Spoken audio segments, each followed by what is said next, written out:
Welcome back to another broadcast. Sort of checking something here there we go. Getting the color a bit better because the color was off. If you're watching the replay, thanks for being here. People coming in live tend to be more spread out, I noticed, with Facebook Live. Although you might be watching this on YouTube since it gets repurposed. Let me start over. Hi, my name is Barry Selby, and I am expressing views and ideas that are basically putting under the umbrella of messages from the masculine.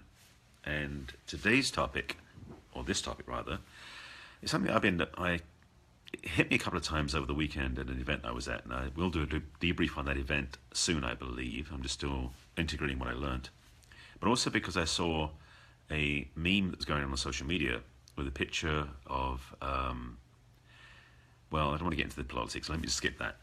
But basically the picture depicted somebody walking, where a man was walking ahead of his wife, and other people were taking care of her because he didn't take care of her. And it pissed me off. There, I used the big words. And the reason being is this. Yes, you may have noticed I got an English accent. I wasn't raised... Hey, Nick, good to see you here. I wasn't raised in a highbrow family or anything. That was born and raised working class. But in England, we had values about how men treated women. And I call it under the general heading of gentlemanly conduct. And so this broadcast, this talk, this share, is directly intended for women out there who have been having challenges choosing the right sort of man. And I want to give you some pointers, some keys, and some qualities that you can use in, one, your discernment, and two, if your qualities of what you desire in a partnership, but also if you're in a relationship, qualities you may want to make sure your partner provides, and if not, you may want to walk away. This is going to be serious stuff. Well, hopefully entertaining as well. So let me get started. Again, gentlemanly conduct is the theme that I'm coming up with today and what I want to speak about. And it comes back to this. If you're, and I'm going to be careful as I say this. I'm putting layers upon layers upon layers. Let me start at the beginning. Well, another level above. A man who's in his authentic masculine heart, and I've talked about this before in previous broadcasts, is a man who's driven by his purpose as his first priority. I've actually since edited that to say it's his second priority after his relationship to his own God, spirit, universe, whatever you want to call that.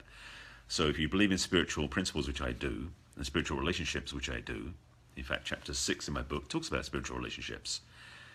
You can find my book on my website, by the way. But the first thing I talk about is a man's relationship to his God, his spirit, we want to call that, first, and then in the physical world, his second focus, or his primary focus there, is relationship to his purpose. Once those two are taken care of, he can have a healthy relationship. But here's the thing. If inside that relationship, he puts you second to him in an egotistical point of view, there's something off with this. Now, let me give you some nuts and bolts things, and you might start seeing a pattern in this. And some of this is going to be very, very obvious to most of the people watching this, but some people out there watching, and some of you ladies out there may not be aware that you've actually either dropped this, ignored this, or simply aren't aware of it. So, a way a man can, and I personally think should, treat a woman when whether it's a friend of his or actually a relationship, this goes beyond just romantic relationships. This is how men should treat women, period. And this relates to what's been going on recently in the news and the media and what's been happening with the marches, but it's more than that. It's about how you relate to women as a man, and how ladies need to be treated by a man. So both sides can benefit, I trust.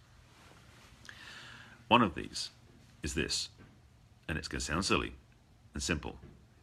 Gentlemen, when you open the door for a woman, first of all, open the door for a woman. Secondly, let her go in first. I was talking to a friend of mine yesterday, and we covered this topic about when a man lets his lady, in fact, puts her in front of himself, lets her go first. It's out of respect and deference because it's the masculine bowing to the feminine. There's only, I think, we came up with like 4 different instances where he should go first. Usually because it's a danger.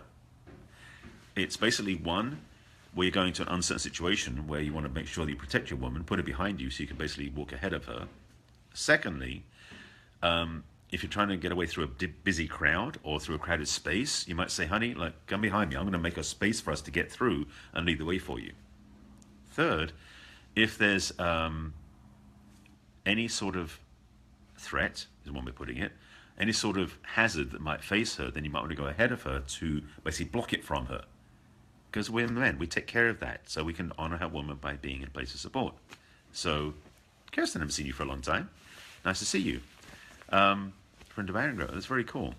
So, I think we have come up with 4 different reasons why a man should go ahead of his woman. But frankly, in 99% of the time, gentlemen and ladies, your respect for her is you open the door for her so that she can go ahead of you. If you open the door the other way, push it open and hold it for her so she can go through. It's out of respect. That's one. A couple other pieces that I highly recommend too. When a woman is basically wants to, that is to go take care of something, be a gentleman and hold her bag for her. There are so many men out there who are scared shitless of holding a woman's purse because it scares them they might be looking effeminate. Get over it. You can hold a woman's bag. It's a bag, it's a holder. It's not like something you can't touch because it's somehow toxic. You can hold a bag for her while she's doing something so she needs her hands free. Be the shoulder she can lean on when she's trying to readjust her shoes. And these sound so simplistic, but the truth is so many men ignore this or are oblivious to it that it's ridiculous. And women, you need men that can do this for you at a minimum, at a bare minimum. There's a whole other conversation I could go into about the masculine leadership and the drive-in relationship, but that's not for this topic. This is purely about gentlemanly conduct. So men, listen up. Yes, opening the doors for your lady, letting her go first, absolutely.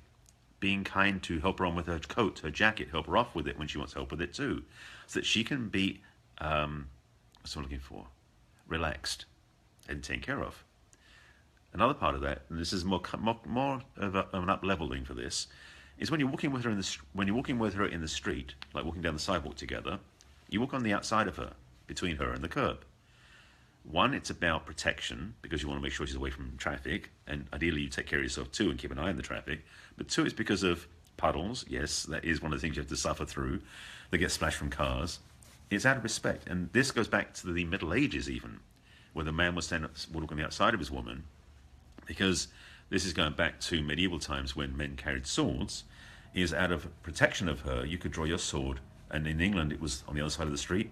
Anyway, I'm getting a whole conversation about driving on the left, driving on the right. In England, meant we walked on the left-hand side, and the man walked on the right of his woman. So he could cross his arm to draw the sword out to challenge a contestant for her hand, basically protect her honor, that sort of thing. That's now become, but you walk on the outside of her along the street. No swords required, no challenges except to protect her and again honor her. So the thing about gentlemanly conduct is it's based in history, but a large part of it is it's out of respect, out of honor, out of appreciation for your partner. And any man worth his salt will learn these skills if he doesn't already have them innately in him. And any woman who honors herself will almost, I won't say demand is the wrong word, but requires that in her relationships. And it's out of a place of respect and deference. That's what it comes back to. I think there's another point in there somewhere. And so when I see this in the media, in the news, or in life, where I see men not taking care of women that way, part of me, and I have to work through this, I know, is really pissed off by this stuff. It ticks me off. I want to go up and shake him by the shoulder and say, "Woman, do you not appreciate your partner? Do you not care about your partner? You won't even open the door for her, carry her stuff for her, be willing to do errands for her?" That's all the questions that come up, because it's not. There's something missing, and that's kind of my pet peeve. So this talk is specifically on that subject. I've got much more to talk about in the next couple of broadcasts based on what I learned this weekend at the PAX World Tour, but I'll get to that one later. This just came up because of a conversation last night with a friend of mine and some stuff I saw today that just need to say, hey, step up. Be a gentleman out of respect for your partner, for any woman. If it's for your mother even, frankly, it's out of deference, out of respect, out of appreciation. So my advice to you is, if you don't know how to do this, find out how. Go on YouTube and search for it. Even that would work. But do things that are gentlemanly. Again, simple stuff that makes a difference. So that's my short sort of rant, and I hope that you got some value out of it. If you find value in this, please watch my other broadcasts. I'm doing these now as a consistent talk under the heading of Messages from the Masculine. They're on my Facebook Lives, in my personal page, on my business page, and also on YouTube. And hopefully you get some value from them. And if you like them, please share them out. All right? Thanks for watching this one again. Take care of yourselves, and I'll be back again soon. Bye.